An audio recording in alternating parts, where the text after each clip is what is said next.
Pakistan south Africa one day series का फैसला कुन मैच 7 अप्रैल को खेला जाएगा।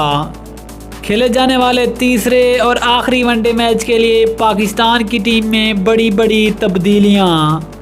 तीसरे और आखिरी वनडे मैच के लिए पाकिस्तान की टीम में कौन खेलेगा, कौन बाहर बैठेगा। तीसरे वनडे मैच के लिए पाकिस्तान की प्लेइंग 11 में क्या रद्द-बदल होगी, मुकम्मल तफसील इस वीडियो में। लेकिन मज़ीद तफसील में जाने से पहले अगर आप चैनल पर फर्स्ट टाइम हैं, चैनल को सब्सक्राइब करें और साथ में लगी बेल आइकन को प्रेस कर दें ताकि क्रिकेट से जुड़ी तमाम तर खबरें रिकॉर्ड शेड्यूल आपको सबसे पहले जहां पर मिलती रहें। अस्सलाम वालेकुम, वेलकम टू हुसैन स्पोर्ट्स। आपको तफसील से आगाह करते चलें कि पाकिस्तान और साउथ अफ्रीका के दरमियान वनडे सीरीज़ का तीसरा और आखिरी मैच 7 अप्रैल को खेला जाएगा।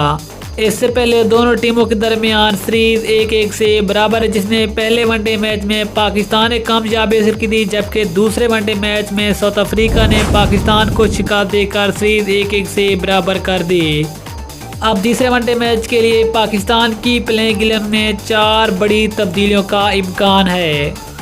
ज़राए के मुताबिक शुरू होने वाले आखिरी वनडे मैच के लिए पाकिस्तान की प्लेइंग 11 से दानिश अजीज़, आसिफ अली, फास्ट बॉलर मोहम्मद हसनैन और स्पिन ऑलराउंडर शादाब खान को पाकिस्तान की प्लेइंग 11 का हिस्सा नहीं बनाया जाएगा। और ज़राए के मुताबिक ये चारों खिलाड़ी आखिरी वनडे मैच में पाकिस्तान की प्लेइंग 11 का हिस्सा नहीं होंगे, जबकि इनकी जगह पाकिस्तान के और साबिक कप्तान सरफराज अहमद, हैदर अली, फास्ट बॉलर हसन अली और स्पिन ऑलराउंडर मोहम्मद नवाज को पाकिस्तान की प्लेइंग 11 का हिस्सा बनाया जाएगा। ज़राए के मुताबिक आखिरी वनडे मैच के लिए ये 4 बड़ी तब्दीलियां पाकिस्तान की प्लेइंग 11 में की जाएंगी।